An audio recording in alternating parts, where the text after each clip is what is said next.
E se eu te dissesse que existe um momento nas Escrituras em que Deus permite algo tão chocante que até hoje muitos leitores passam rápido por ele com medo de encarar o que está escrito? Um episódio que levanta a pergunta que ninguém quer fazer em voz alta: onde Deus estava quando isso aconteceu? Não é uma metáfora, não é uma parábola suave, é um acontecimento real, registrado sem filtros, sem explicações fáceis. E quando você entende por que isso foi permitido, a Bíblia deixa de ser confortável e se torna profundamente transformadora. Se você tem coragem de encarar as histórias que poucos ousam contar, inscreva-se agora no canal Vozes do Deserto. Porque aqui não evitamos as passagens difíceis, nós mergulhamos nelas. Há momentos na Bíblia em que o silêncio de Deus pesa mais do que qualquer palavra. Momentos em que o céu não se abre, o milagre não vem, e o que resta é apenas a dor crua, registrada para sempre nas páginas sagradas. Um desses momentos começa de forma quase banal. Um homem simples chamado Abraão. Uma família comum, uma caminhada, uma promessa antiga ecoando no fundo da memória. Deus havia prometido a esse homem já idoso que ele seria pai de uma grande nação, que seus descendentes seriam numerosos como as estrelas do céu. E depois de décadas de espera, de dúvidas, de ansiedade, finalmente nasceu Isaque, o filho da promessa. O menino que carregava todo o futuro nos ombros. A resposta tangível de que Deus cumpre o que promete. Abraão amava aquele filho de forma indescritível. Isaque não era apenas uma criança, era a materialização da fidelidade divina. Era a ponte entre o passado estéril e o futuro abundante. Era tudo. E então, numa manhã comum, Deus fala. Gênesis 22, versículo 2, registra as palavras que mudariam tudo. Tome seu filho, seu único filho, Isaque, a quem você ama, e vá para a região de Moriá. Sacrifique-o ali como holocausto num dos montes que eu lhe indicarei. Não uma sugestão, não um teste simbólico, uma ordem direta. Deus pede algo que fere o instinto humano mais básico, entregar aquilo que se ama mais. E aqui, muitos tentam suavizar o texto. Dizem que era apenas um símbolo, que Deus nunca permitiria algo assim. Mas o texto não deixa espaço para fuga. A tensão é real, o peso é real, o silêncio é real. Imagine o que passou pela mente de Abraão naquela noite. Ele havia esperado 25 anos por esse filho, 25 anos de promessas aparentemente impossíveis, e agora Deus pedia de volta o que havia dado. Como isso fazia sentido? Como a promessa de uma nação poderia se cumprir se o único herdeiro fosse morto? Mas o texto bíblico registra algo perturbador. Gênesis 22, versículo 3 diz: Na manhã seguinte, Abraão levantou-se e preparou o seu jumento. Não há debate, não há discussão, não há questionamento registrado. Apenas obediência silenciosa diante de uma ordem incompreensível. O caminho até o Monte Moriá levaria 3 dias. 3 dias inteiros de caminhada. 3 dias olhando para o filho que caminhava ao seu lado. 3 dias carregando o peso de um segredo que ele não podia compartilhar. Cada passo parecia um erro irreversível. Cada respiração carregava a pergunta que não se calava. Se Deus é bom, por que ele permitiria isso? Durante aquela jornada, Isaque não sabia o que estava por vir. Ele ajudava o pai a preparar os suprimentos, carregava a lenha nas costas, inocente, confiante. Abraão via aquele rosto jovem e sentia o coração se despedaçar a cada quilômetro percorrido, mas continuava andando. E o mais perturbador não é o pedido em si, é o fato de Deus não explicar nada. Nenhuma justificativa, nenhuma promessa imediata, nenhuma resposta antecipada. A Bíblia nos força a caminhar junto, sem anestesia, sem a garantia de um final feliz. No 3º dia, Abraão levantou os olhos e viu o lugar à distância. O monte indicado por Deus finalmente estava diante dele. E aqui acontece um diálogo que corta a alma. Gênesis 22, versículo 7 registra: Isaque falou com seu pai Abraão e disse: Meu pai. Abraão respondeu: Sim, meu filho. Isaque perguntou: As brasas e a lenha estão aqui, mas onde está o cordeiro para o holocausto? Imagine o silêncio que deve ter seguido essa pergunta. O filho olhando nos olhos do pai, esperando uma resposta simples. O pai olhando para o filho, sabendo a verdade horrível que ele carregava. E então, Abraão responde com palavras que carregam uma profundidade teológica assombrosa. Deus mesmo há de prover o cordeiro para o holocausto, meu filho. Era fé? Era esperança desesperada? Era uma tentativa de adiar o inevitável? O texto não explica, apenas registra que os dois continuaram caminhando juntos, pai e filho, promessa e futuro, caminhando em direção ao altar. Quando chegaram ao lugar que Deus havia indicado, Abraão construiu um altar, pedra sobre pedra. Cada movimento era uma eternidade. Depois, arrumou a lenha sobre o altar, a mesma lenha que Isaque havia carregado inocentemente. E então veio o momento impossível de imaginar. Gênesis 22, versículo 9 registra: amarrou Isaque, seu filho, e o colocou sobre o altar, em cima da lenha. Quantos pais conseguiriam fazer isso? Quantos teriam a coragem ou a loucura de amarrar o próprio filho? O texto não registra a resistência de Isaque. Alguns estudiosos acreditam que ele já era um jovem forte o suficiente para resistir se quisesse, mas ele confiava no pai. Ele permitiu ser amarrado, permitiu ser colocado sobre a lenha, permitiu que o impossível avançasse. E aqui está o detalhe que mais incomoda. Deus permite que a cena avance até o limite, não interrompe no pensamento, não impede na intenção, deixa que o coração seja levado ao extremo, porque o teste não era sobre violência, era sobre confiança levada ao ponto da ruptura. Gênesis 22, versículo 10, registra com uma frieza desconcertante. Abraão estendeu a mão e tomou a faca para sacrificar seu filho.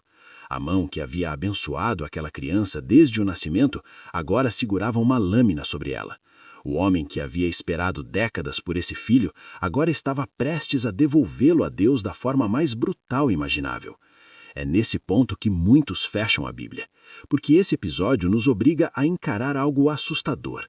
Às vezes, Deus permite que a dor chegue quase longe demais, não para nos destruir, mas para revelar o que governa nosso coração quando tudo parece perdido, para testar se nossa fé depende das bênçãos que recebemos ou do Deus que as dá. A carta aos Hebreus, capítulo 11, versículo 17, nos dá uma perspectiva surpreendente sobre o que Abraão estava pensando naquele momento. Pela fé, Abraão, quando Deus o pôs à prova, ofereceu Isaque como sacrifício. Aquele que havia recebido as promessas estava a ponto de sacrificar o seu único filho, embora Deus lhe houvesse dito: por meio de Isaque, os seus descendentes serão considerados. Abraão levou em conta que Deus pode ressuscitar os mortos. Você percebe o que isso significa? Abraão não estava agindo cegamente. Ele havia racionalizado tudo. Deus prometeu uma nação através de Isaque. Deus pediu Isaque de volta.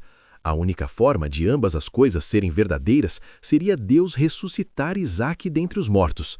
Então Abraão decidiu confiar, mesmo sem garantias, mesmo sem precedentes de ressurreição, mesmo sem entender como funcionaria.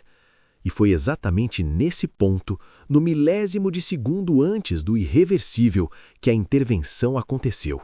Mas ela não veio como alívio imediato, veio como revelação. Gênesis 22, versículos 11 e 12, mas o anjo do Senhor o chamou do céu. Abraão, Abraão! Eis-me aqui, respondeu ele. Não toque no rapaz, disse o anjo, não lhe faça nada. Agora sei que você teme a Deus, porque não me negou seu filho, o seu único filho. Agora sei. Deus não estava ausente, ele estava observando até onde a fé iria quando não havia garantias. Estava medindo a profundidade da confiança quando toda a lógica gritava para parar.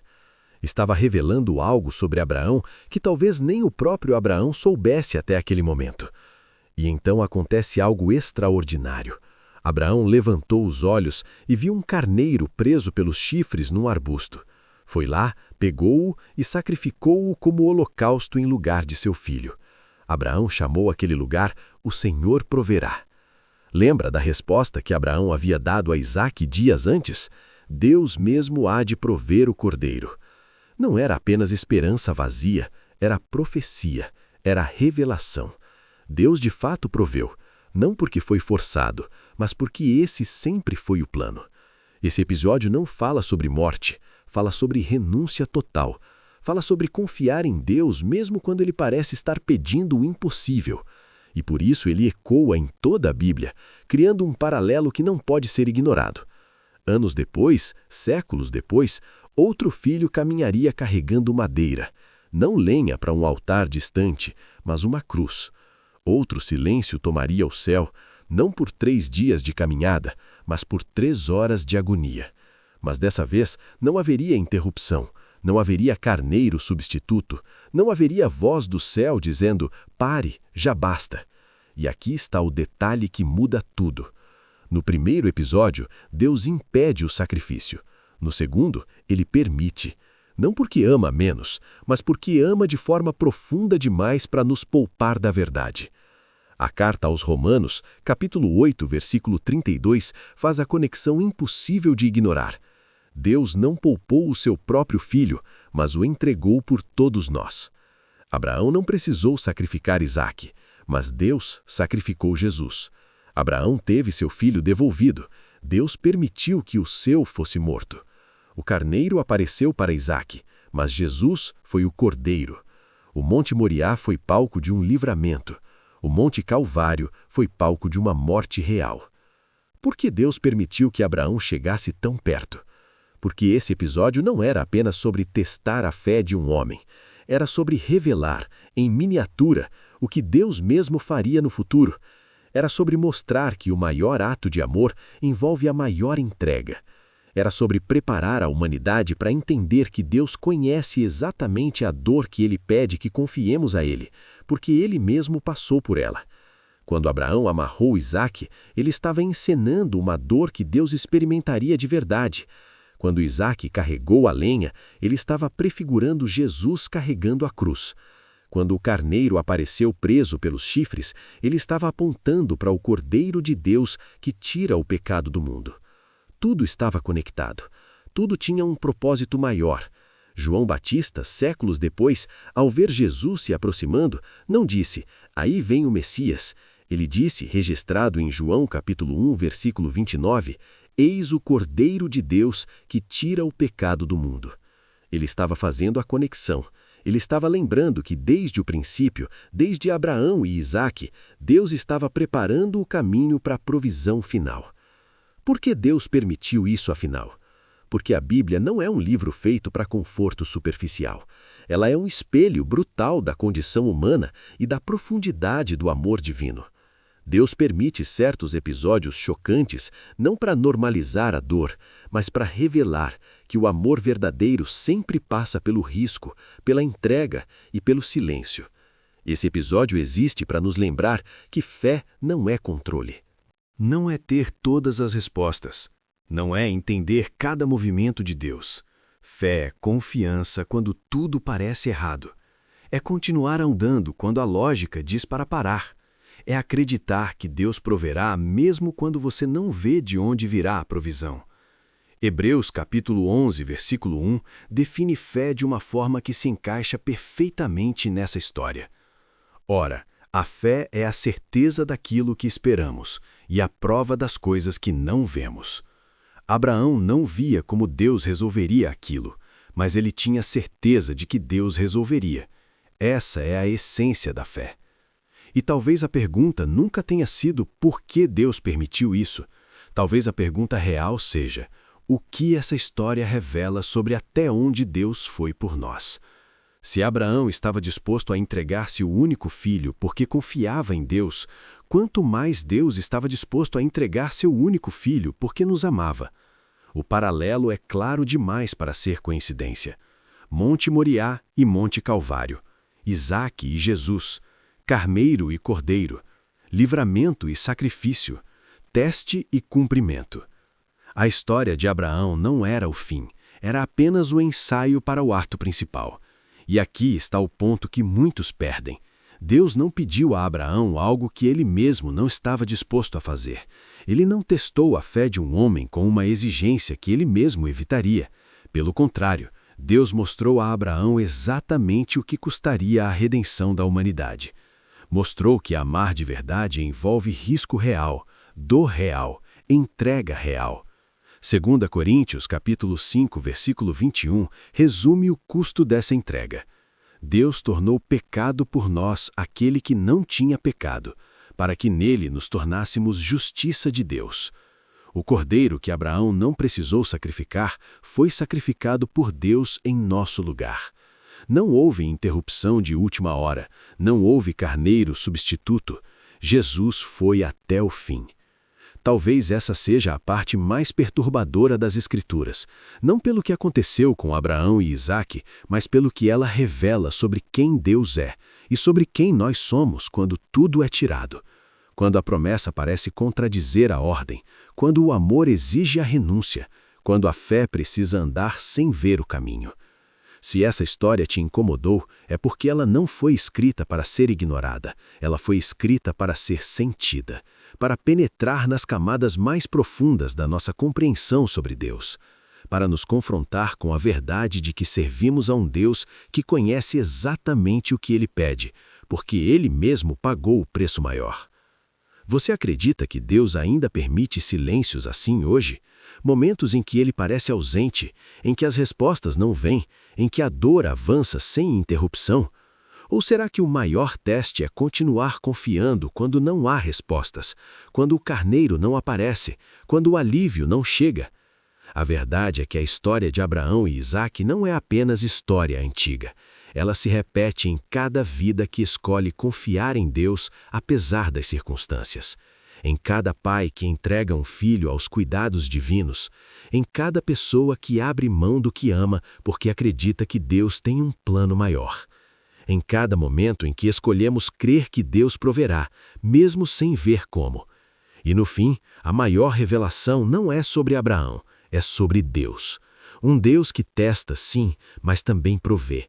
Um Deus que permite a dor, mas entra nela conosco. Um Deus que pediu de Abraão o que ele mesmo estava disposto a dar pela humanidade. Se esse vídeo falou com você, é porque essa mensagem precisava te encontrar. Inscreva-se no canal Vozes do Deserto, mas só se tiver coragem de encarar as histórias que poucos ousam contar. Porque aqui não fugimos das perguntas difíceis, não suavizamos as passagens incômodas, não transformamos a Bíblia em algo palatável e fácil de digerir. Aqui mergulhamos na profundidade das Escrituras, nos lugares onde Deus parece silencioso, nos momentos onde a fé é testada até o limite, nas histórias que revelam tanto sobre nós quanto sobre Ele. Porque é justamente ali, nas passagens que muitos evitam, que encontramos o Deus real. Não o Deus que criamos à nossa imagem, mas o Deus que se revelou através da história, da dor, da entrega e do amor impossível de compreender completamente. Ative as notificações, compartilhe com quem precisa ouvir isso. E prepare-se, porque nas próximas semanas vamos explorar outras passagens que poucos ousam contar. Passagens que incomodam, que desafiam, que transformam. Porque a verdade bíblica não foi feita para ser confortável, foi feita para ser real.